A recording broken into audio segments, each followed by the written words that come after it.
present, future, all in the room, they're calling my name. Hello, everyone. Welcome to another exciting episode of the show. Today we have with us Majiye.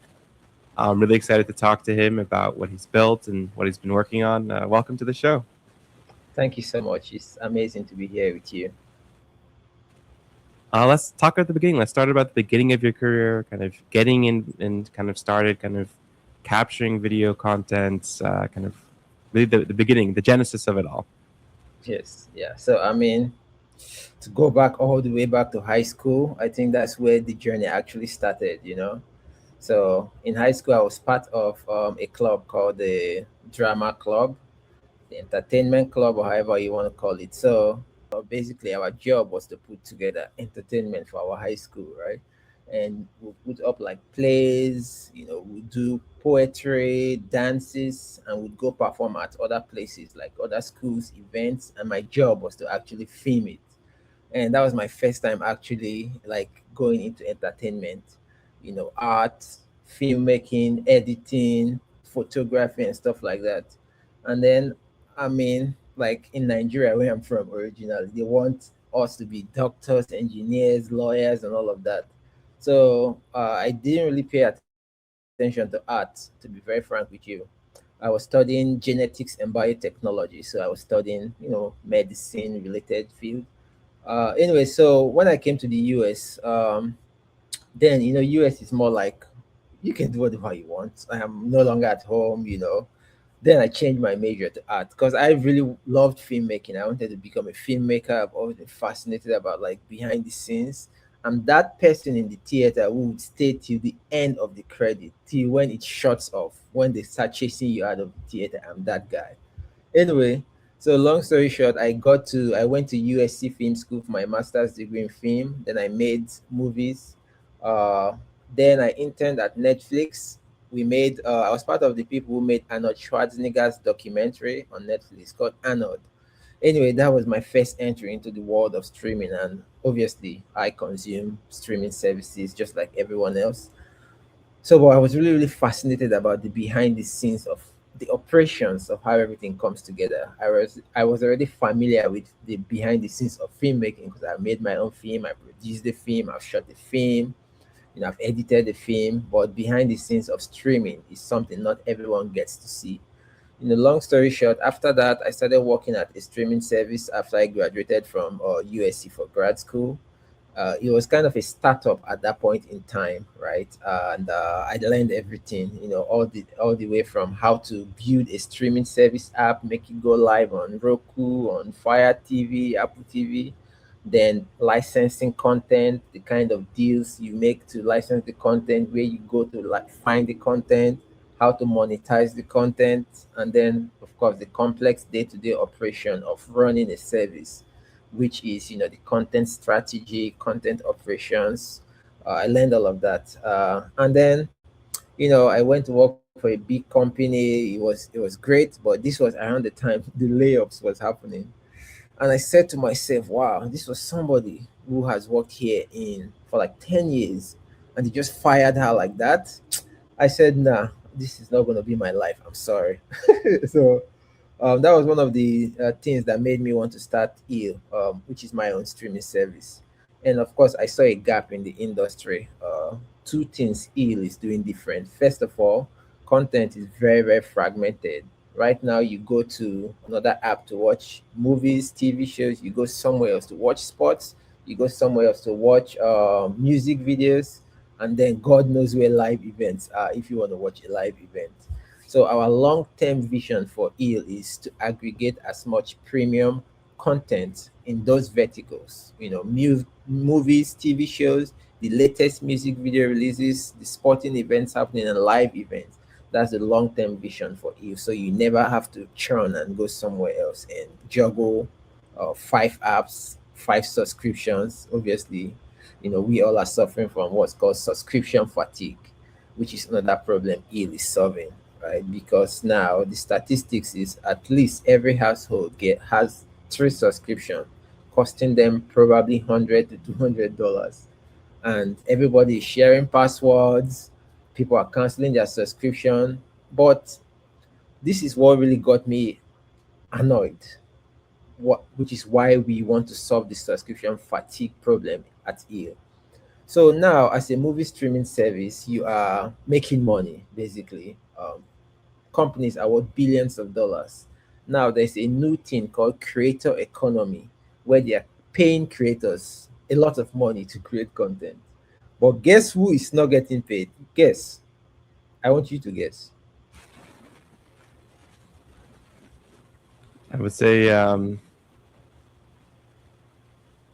The users. the users. Okay, I wasn't able to guess. See, like it's Yeah, not even in anybody's brain. Like, why are the users not getting paid? which they're the attention. They're the valuable resource here. I Literally. and that's something that you're looking to solve with EL as well. Yes, this is our long-term goal. I envision a future where the streaming service obviously is profiting, the creators are profiting, and the users are profiting as well. Because why not? They are the ones actually driving the value. Especially with fast, like that's the whole model. I do want to dive a little bit more into EO and also what you're doing in the back end, but I also kind of want to take it a step back. Like I think something that you said was very like poignant about like I'm the person who stays in the theater till the end of the credits. And there's a quote they say about like writing, but I believe it kind of applies to all types of art. Like if you could do anything else, you do, but if you can only write, like the only like it's kind of a calls to you so strongly, you write. And I think the same thing talks about art and film, and that's something that called so strongly to you, like it was beyond the cultural norms. You're like, this is what I want to do, and it came forth in a really kind of powerful way. We don't have to dwell on it too long, but I would be interested to learn a little bit more kind of about your like. I mean, I think it's like who I am, like that poem you put together, and that kind of visual piece of like talking about how art kind of allows you to express yourself in a different way, and love to learn a little bit more kind of about like that part, kind of like the filmmaking, the content creating, and kind of how that evolved into making a filmmaking kind of about a very kind of powerful local story. Um, yeah, like how like the craft, your relationship to kind of creating on that way. Like right now, you're building a system that's enabling things, and it definitely we'll come back to that. But first, I want to kind of talk about that creator, that artist journey a little bit, if you like. Yes, I mean, you hit the nail on the head right there. I think that foundation is very, very important because at the end of the day, right, everything that drives something as big as a streaming service is the art itself, right? It's the passion for that art. What message are you actually trying to pass across? And it goes down all the way to the bottom of creating art in a micro level. I think this, which is why I'm lucky that I had that experience. So for people who don't know, in college, in undergrad, I used to do YouTube videos. Just me and my friends going to places, exploring, all this stuff. And then they hired me to shoot videos for a summer camp for kids and different stuff. I was shooting documentaries, interning at places. So that was my foundation, right? And I think that is very important because first it taught me the grind of being on the ground making art in a way where it's not going to be on the big screen for everybody to see and you're in the news and everything. So just for YouTube, and then of course I learned like all of the basics, actually editing one video every single day. That takes like dedication. And then how to shoot run and gun, how to create art in places where sometimes we had to break into places that we're not supposed to be at to shoot stuff, just to figure it out. I think, yeah, that's, and those are the, quite frankly, those are the good days. I mean, I don't want to be nostalgic or anything, but yeah, I miss those days where it was simpler. But to build upon that, then I had to go to grad school to make that legit because you can't just show up and be like, oh, I'm running around in the street shooting I mean, nowadays you can, but back then in my time, I'm not that old, but back then it was not as easy as that. So then I had to go to grad school to legitimize, is that a word, to make that legitimate, right, to actually show it on paper that I know what I'm doing. And then EO came along. It's like cool to see, like even like at that stage, I remember like you did a full round of credits. Like it was like a kind of like a school like kind of a drama project, and there was a full round of credits. So it was kind of like that piece of art, and like you learned kind of the the tooling and the frameworks and kind of built some of the connections to make that art more concrete. But kind of that genesis was already there, kind of in those early projects.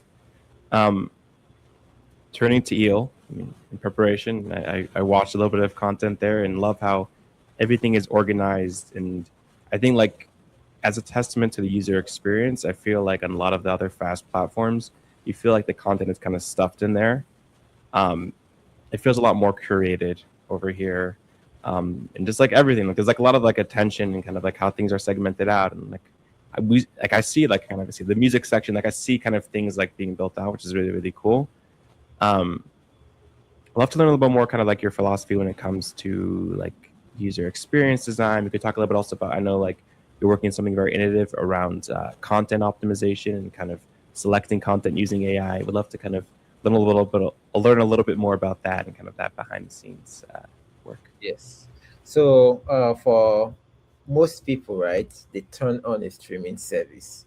They don't realize that there's actually a team of people curating that content. Let's say a streaming service has 10,000 movies or 1,000 or 5,000 movies. Somebody or a team of people is actually deciding where each of them show up.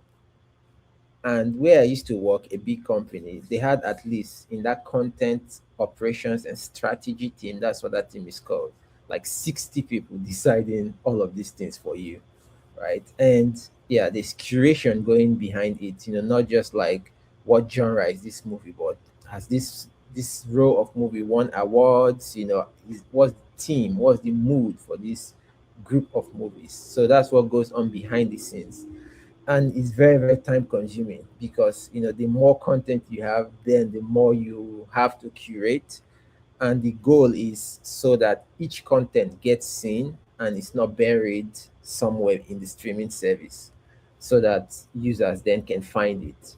And in the front end, on the front page, you can only see five, six, seven content, right? So how do you actually curate this so that thousands of content in 20 to 30 rows can be seen?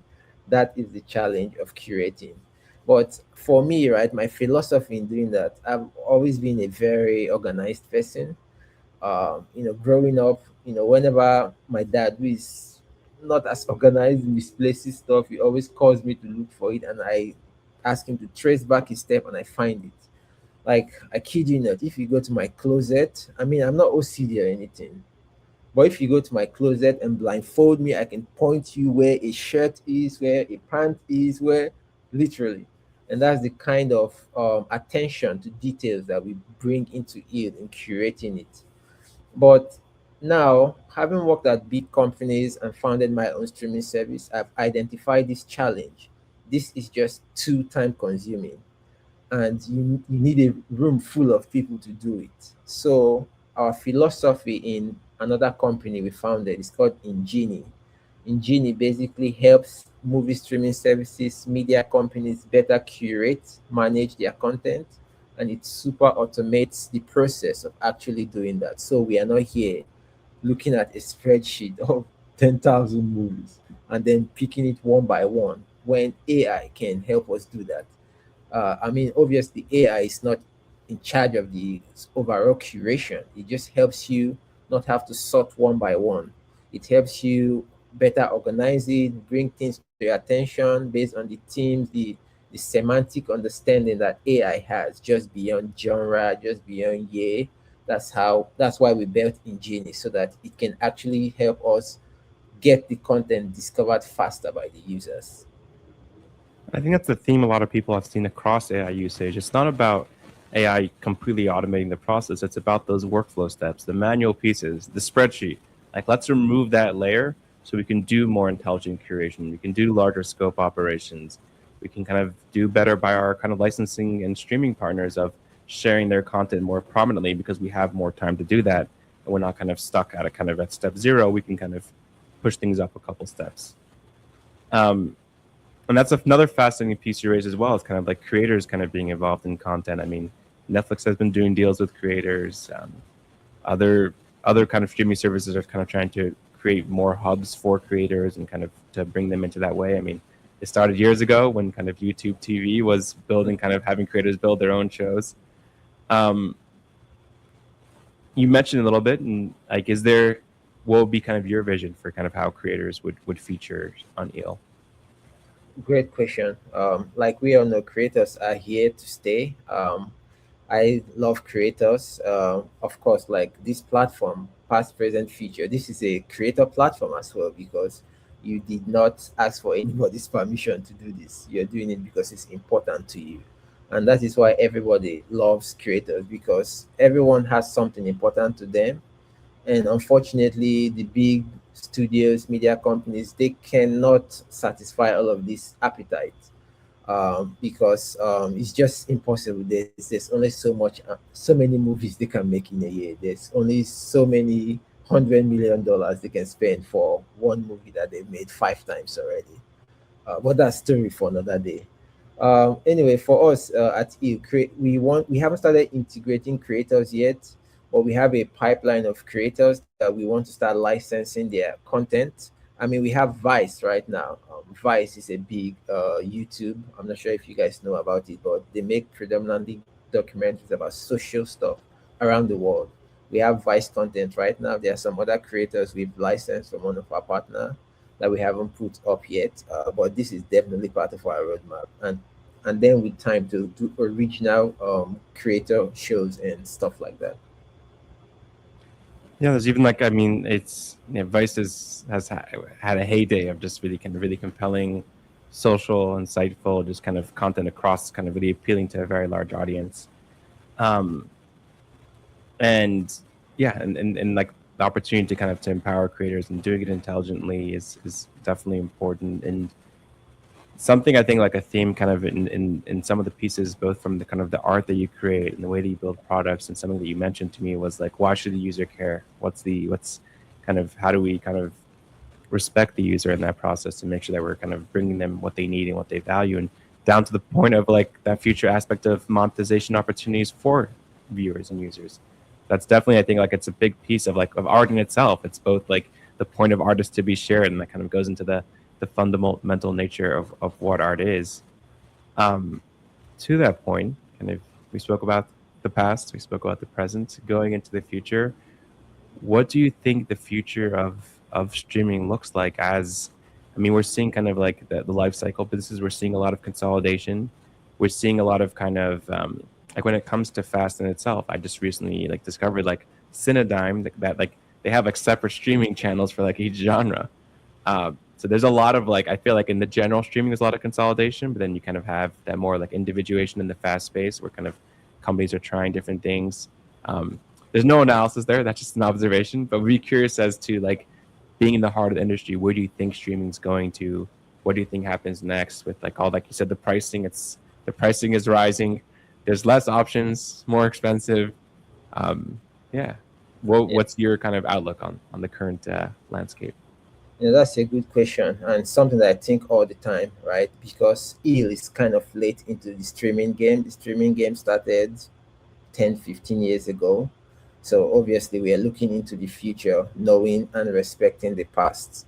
So how I see the future of streaming, right, is I already started speaking on that previously. So studios are getting paid, streaming services are getting paid, creators, thank God, are starting to get paid for the beautiful art they create by themselves with their time and their emotional investment. And I see the future for users to get paid as well. I mean, we haven't figured out how that's possible yet, but for E, what we are doing is every month we plan to do a sweepstakes where one of our users win $250. I think that's a rudimentary place to start. I mean, streaming services are making a lot of money. Even if you give one user or a couple of users $100,000 every month, you just write it off in their taxes. It's nothing. They they can easily do this. We can easily do this, but we are the ones who are going to start it. But creators are going to be a major hub. Creators will become a studio because creators are creating content, garnering millions of views, sometimes even billions when put together. And creators are going to be a major hub. Filmmaking done with artificial intelligence would get better, and it will be a major hub as well for content people watch. Very soon, you're not going to know what's shot with a real camera on location versus AI. I mean, with VFX now, you can tell sometimes, and AI will make that even accessible for everyone. Because one of my friends worked on Avatar, and they shot a few seconds for $500,000 that did not make it into the cut. Like, so I mean, in the future, I envision the future not having that much waste with artificial intelligence. These are some of the ways that I envision the future. But yeah. So it's both kind of in the hubs of where content's coming from. And I think with AI, we all want to believe like, oh, I can tell when it's AI. We can't. I mean, I think that point has passed. I mean, as intelligent as we like to think we are, it's definitely evolved in that way. So there's the hubs of where content's coming from, and there's the model. And I think, like to your point, like it's not a very expensive gesture to show that you kind of care about the audience. And there's a lot of like great mechanisms when it comes to consumer rewards. I had the opportunity and the fortune to be in the consumer reward space, like when it comes to shopping or online market research, back in the beginning of my career. So there's definitely a lot to kind of to expand and bring that into streaming and like yeah, like make it not just like a one-sided marketplace, but like that the users kind of definitely feel invested in it as well. I will say from using eel, I like the lot of kind of the diversity of content. There's content you won't necessarily see elsewhere. There's even like little things like the playlist. Like I just want to binge a bunch of thriller movies. I just click on the playlist and I'm transported there. So it's really cool to see what you're building with eel, and like yeah, learn about your approach and your philosophy. Really, really a joy to have you on the show. If you want to kind of in closing, if there's anything you would have kind of loved to have known when you started on this journey that you've learned now through the hindsight of experience, what would you tell your younger self? Tell my younger self, do it. Don't wait. Even for everyone listening, I'm sure as a human being, there's something you want to do that kind of frankly scares you. Do it, because you have only one life to live, especially if you are younger. I mean, young these days is 45, 50s. Sometimes you can still start all over at that age. Do it, because you don't want to ever be old and regret and be like, should have done this. And you, in a couple of years from now, you see that, wow, I should actually have done this. It's easy. There's nothing I would have lost. And if it works out, you have everything to gain. So, for my younger self, I would have said, just start then, do it. And for you, do it as well, because you would never know if you don't try and do it. And I think we overinflate the cost of failure or kind of what it means to fail. The biggest cost is the perception, but I feel like you can't you can't build things that are worthwhile without failing a little bit along the way. And once you get comfortable with failing, I mean that shouldn't be your north star. I think sometimes you over-index like just fail as the goal. No. Failure isn't the goal necessarily, but if you're comfortable with failure, if it doesn't scare you, if you learn to mine it for lessons, it can bring you a lot further. And definitely inspiring to see all the leaps you've taken along the way, and really kind of looking forward to see what eel continues to evolve into. Thanks for having me. Past, present, future, I'm done being patient.